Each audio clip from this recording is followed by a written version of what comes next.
I was at the gym earlier today and I was really trying to do some experimental exercises. I was really getting in there and pushing and pulling and doing some new age stuff. I was working my delts, my zoids, my toids, my pecs, and my pelts. Until a maintenance person came and informed me that I was in the scaffolding and that the area was under construction. So I was pretty embarrassed, but something did cheer me up from this horrific experience, and that was a text message I received from one of my good friends. And he informed me that the Jehovah's Witness letter to the Norwegian government got a response from the government, and it really gave me a bit of a giggle. So I'm here to share this laugh with you. Let's do it.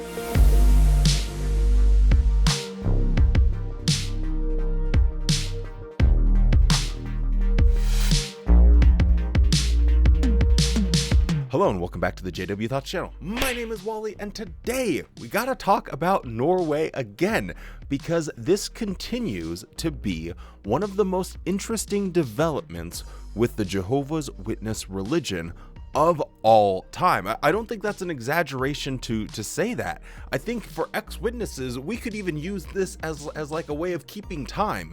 Instead of using 2024 years after the birth of our Lord and Savior Christ, I think we could just start saying, oh man, that's 4 years after Norway.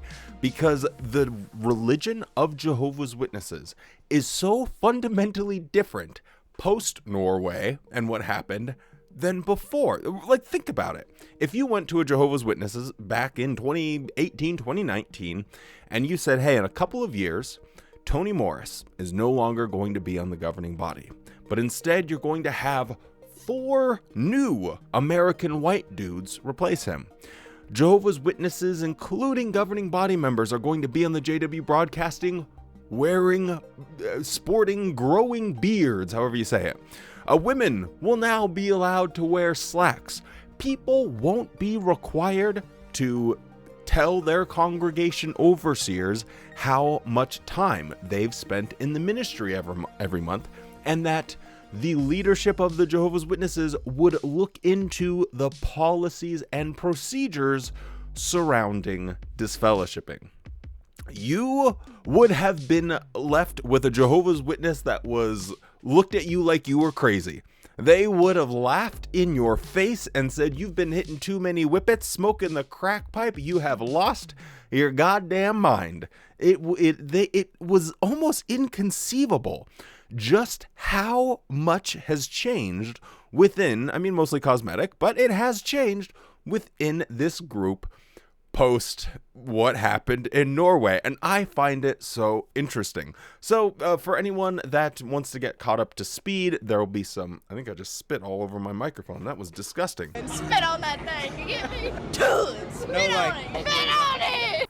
But there will be links down in the description below, and I think I even have I'm pretty sure I have a playlist on the channel that also has all of the videos I've made about Norway, so you can get a little bit more up to speed. But the TLDR of the situation is that they lost some state subsidies, I said that weird, from the Norwegian government because of practices relating to children, specifically the social isolation and mental and emotional violence that occurs from the disfellowshipping policy, and the fact that they could baptize children. So you combine these two things, and it's a situation in which the Norwegian government said this doesn't align with what we want for our country, for our charitable organizations to be doing. So they were deregistered as a religion, and then Watchtower had the galaxy-brained idea to sue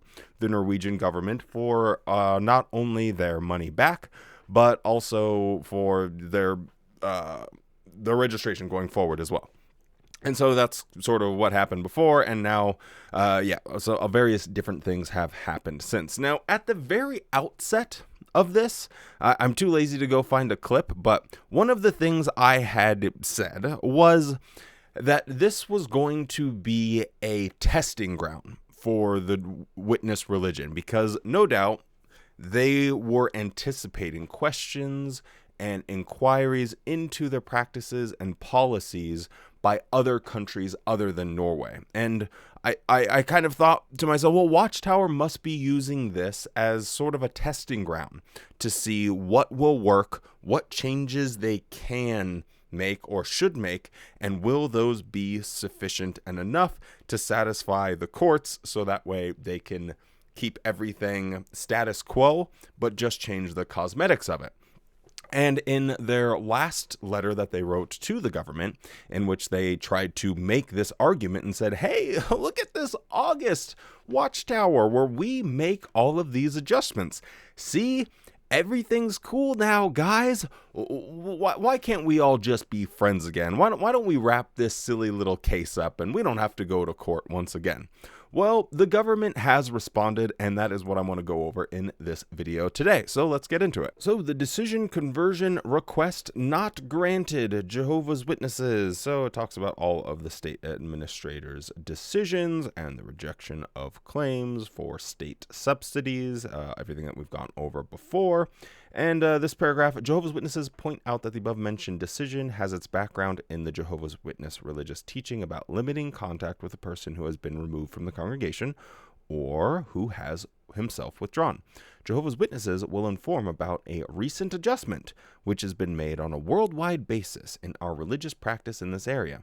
The most important adjustments are then summarized in 4 bullet points. Among other things, it states, these are things that we covered in our last video about Norway, but basically they're changes that they made to how they handle the judicial committee for a minor and how they have the parents a little bit more involved and all of that good stuff. In the letter of 31 October, additional comments are given to the above-mentioned letter. J refers to the attached expert opinion from Jan Zermatten, former head of the UN Children's Committee, and states that it concludes that the relevant religious practices of Jehovah's Witnesses are in accordance with and protected by the UN Convention on the Rights of Children. Now, this is a part of the saga that I hadn't covered yet because I was trying to work on a scripted deep dive video about, it was loosely based on a book I read called Science for Sale, and it just tracked how you as a corporation that was making something that needed government approval, or you wanted some type of claim to be made about it, would go around and find a scientist that would give you the results you were looking for. And if someone didn't give you the results you were looking for, then they might not get that $2 million grant. Are you sure? Do you want to double check those results? And it was really eye-opening just to see how disingenuous people that are quote-unquote experts are willing to be when it comes to what they'll be willing to say to a court. It was really shocking to me. And so I was trying to formulate a deep dive video, or am trying to formulate a deep dive video talking about cults, or like cult apologists for sale. And I know we have some information about this with the whole Cessner, the Bitter Winter magazine, all of that good stuff. But that one's coming, so I didn't cover that directly, but this one does go into that a little bit. So we're going to kind of skip over that because it will be in an upcoming video, but just wanted to put that out there. The ministry cannot see that the request for reversal contains information which indicates that the decisions must be considered invalid or they should be reversed on another basis. CF Administration Act 35, first and second paragraphs. In our view, the content of the 2 quotations above is suitable to confirm that the state administrator and the ministry have based their decision on a correct understanding of Jehovah's Witnesses' practice relating to contact with people who are excluded or who have opted out. The main features of the practice remain. Reference is made to Watchtower Study 35 from August 2024. Help them who are removed from the congregation, where the following is stated in section 14. So, quoting directly from a Watchtower. Does what we have seen now mean that we absolutely should not contact someone who has been removed from the congregation? No, not necessarily. Of course, we don't want to be with him socially, but we can use our Christian conscience to decide whether we want to invite him to a meeting. For example, We may want to do so if he is a relative of ours or we are close friends with him before he was removed from the congregation. How should we treat him if he comes to a meeting? Previously, we would not greet such a person. Here, too, each individual must use his or her Christian conscience to choose what he or she wants to do. Some feel that they can greet him or welcome him to the meeting. But we don't want to have a longer conversation or do other things with him. End quote. We assume that it is still the case that any baptized person can be excluded from Jehovah's Witnesses, including children. Exclusions entail a strict, systematic, and targeted social ostracism of the excluded person, also from family and relatives who do not live in the same household as the excluded person. Baptized persons who withdraw from Jehovah's Witnesses, including children, shall be subjected to the same social exclusion as excluded persons. The practice of exclusion violates children's rights. The assessments in the state's administrator and the ministry's decisions.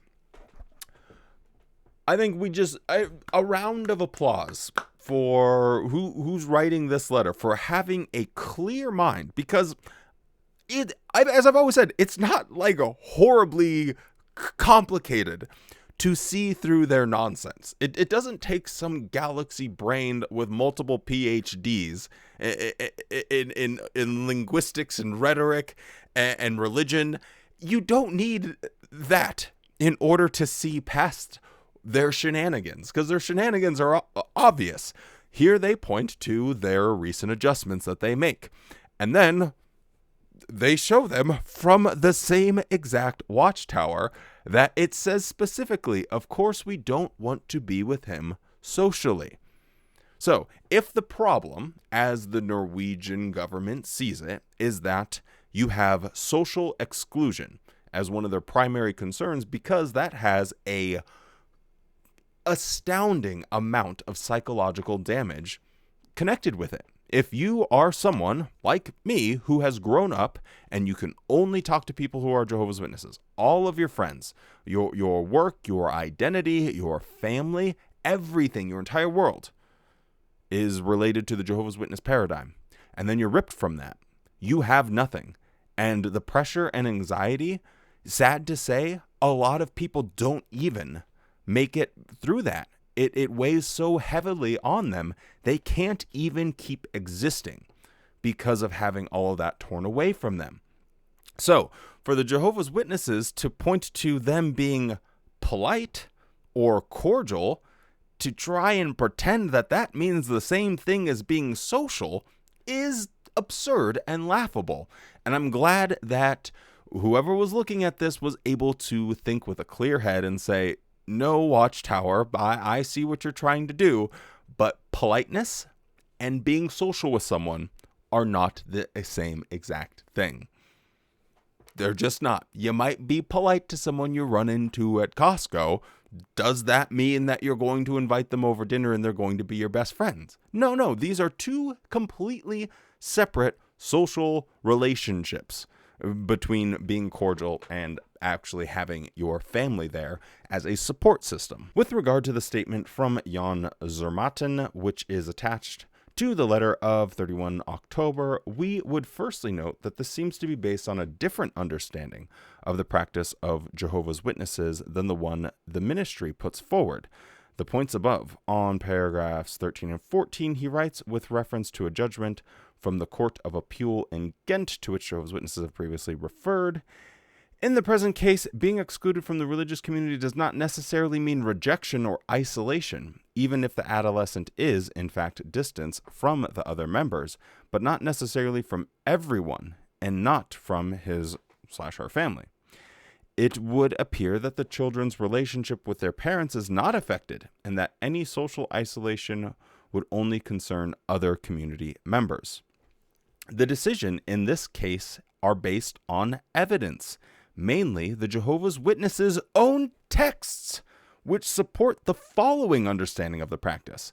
The members should not normally have general social contact with excluded and deregistered family members who do not live in the same household, including children and siblings, As soon as a child who has either been excluded or has himself withdrawn from Jehovah's Witnesses becomes of age and moves on his own, it is expected that the parents and any siblings who are members of the Jehovah's Witnesses will no longer have regular social contact with him.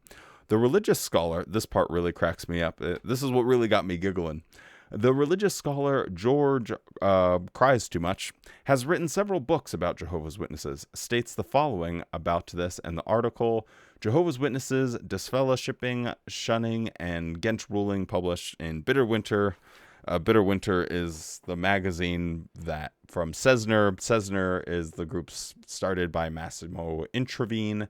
Watchtower's connection to Massimo Intravene, who is a cult apologist that argues on behalf of Scientologists. They're really not that bad. He's a real piece of work. Anyway, he's even still has a video on the Jehovah's Witnesses website. Anyway, the quote from there.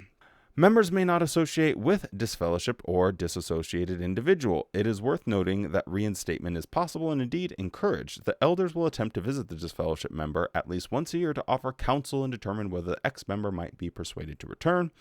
However, it is disingenuous to believe that the family ties remain intact and that only spiritual fellowship is withdrawn. Bitter Winter quoted the statement, since being a disfellowship does not sever the family ties, normal day-to-day family activities and dealings may continue. Yet by his course, the individual has chosen to break spiritual bond between him and his believing family. The offender is not normally required to leave home, certainly not if he or she is a minor. However, one Watchtower publication states that it may be necessary for a householder to ask a disfellowshipped member to leave. This would be considered appropriate if they continued to engage in unacceptable practices. For instance, they repeatedly came home drunk or persistently stayed out late with a non-believing partner. Once the offender leaves the home, then social interactions discontinues. 2 Watchtower videos depict parents refusing to open a text message from disfellowshipped children, since they are no longer allowed to have social contact. Zermatten's statement is characterized by the fact that he emphasizes to a small extent the importance of the psychological stress associated with the practice described above. In our opinion, it is not appropriate to describe the consequences of a child being excluded from Jehovah's Witnesses as less pleasant, as Ederman seems to do on page 13 in the statement. Again, big round of applause to the Norwegian court for being able to see this for what it is, and that is a bunch of baloney. Just because this dude thinks that, oh, well, it's really not that bad, it's slightly less pleasant, that does not mean that the practice, the policy, and the effect will not be there. Just because this guy doesn't think it's that serious doesn't discount the millions of people that would testify otherwise. Literally millions of people who have gone through the disfellowshipping process and been shunned by their entire families will tell you that it's not just some, it wasn't a very pleasant experience, but it wasn't that bad. No, it is awful. It is life-changing. It alters the state of your reality. It's insane. Depriving a teenager under the age of 18 of general social contact with friends and family/relatives outside the household, and in addition, predicting to him that almost all contact with family in the household will cease when he becomes of age and moves away from home, is, in the ministry's view, compatible with descriptions of negative social control and psychological violence, the assessments in the state administrators, and the ministry's decisions. The ministry then sees to it that this could be the consequence for minors if, for example, they have caressed their lover without regretting it afterwards, or have made use of their right to withdraw from the religious community. Just for caressing your lover, you might lose everything. I'm glad that they put that example in there. If you choose to exercise your right to withdraw from a religious community, as soon as you become of age, that's it. You lose all of your family and all of your friends and all of your support structure. It's just taken from you. And that is a threat. It's not a threat, it's a guarantee that is held over you. And people just talk to anyone that is trying to begin the process of leaving the Jehovah's Witness organization, they ask for help. I get emails and messages all the time about people asking for help. How do I navigate this minefield that I'm about to go through? And it breaks my heart because I have to try and to do the best. I'm just a silly little guy, but try my best to help people going through this. And it puts me in a bad mood. It spirals me. I have to go and like walk for 5 miles or go lift something or go cook something, do some laundry aggressively, because even just seeing it and becoming maybe emotionally involved with someone that's going through that, it brings me back to it. It is a horrific thing. All for what? As they say here, they have caressed their lover without regretting it. That is a perfect description. That's like something that I would say. Yep, sorry, I touched a boob and wasn't sufficiently sorry, so now I'm going to lose my entire world. Does this justice system seem to be scaled? Does the punishment really fit the crime? No, not even a little bit close. Okay, let's wrap this thing up here. Zermatten also reviews sanctions within other religions. To this, the ministry would like to note that it is not unusual for religious communities and other member organizations to have rules on exclusion, and that these are occasionally used to take away membership from people who act contrary to the organization's purpose and interests. However, it is very unusual for such exclusion rules to mean that the remaining members are asked to break off almost all contact with close family members and others who have been excluded or have themselves resigned from the organization. This is not commented on by Zermatten. The ministry cannot see that the review has significant, wow, my brain can't do that, so we're not going to, either for the assessment of children's rights or of the issue of discrimination. And what a perfect way. Hey, this guy, he doesn't really seem to address the core issues, just bringing up that other religions also have things that could get you kicked out. But why are the Jehovah's Witnesses the ones that have this policy where it is you lose your friends, you lose your family, unless you live in the same household, but as soon as you're of age and you have to leave, then you lose those people as well. That is exclusive to Watchtower, almost exclusive to Watchtower. So all in all, I'm glad that they have this out there, that it's public, that people can look at it, so that way there is a deeper understanding for the public perception of what happens within the Jehovah's Witness organization. The further away we move from the happy, clappy, tax-paying, goody two-shoes, no smoking, no holiday, bell-ringing people, and you actually peer behind the curtain and see this for what it is, and that is something that destroys people's lives actively, the better it is for the more awareness that there is for that, the more pressure Watchtower will be faced with and hopefully make changes going forward. So, yep, that is a huge dubski. This doesn't like close the case by any means. They still have to go through the whole appeal court process. I mean, at least that's my understanding that they'll, yeah, I mean, why would they? This was just a letter that they submitted. It wouldn't have anything to do with the appeal process. So, yeah, the appeal process, I think that's happening in like what was that, March or February or something like that. That's still going to be happening, so we'll provide you with more updates as that happens. So shout outs to all of the people that have worked hard behind the scenes and are actively working to bring this to the attention of the public and media and everything. And it's not an easy task that they've begun, those ex-witnesses there in Norway, but boy howdy is it a noble one. And yeah, much love to all of them. So that's all I got for you. With all of that being said, stay safe, be kind, and don't forget to show yourself the same kindness that you show to others. You better have a good-ass day.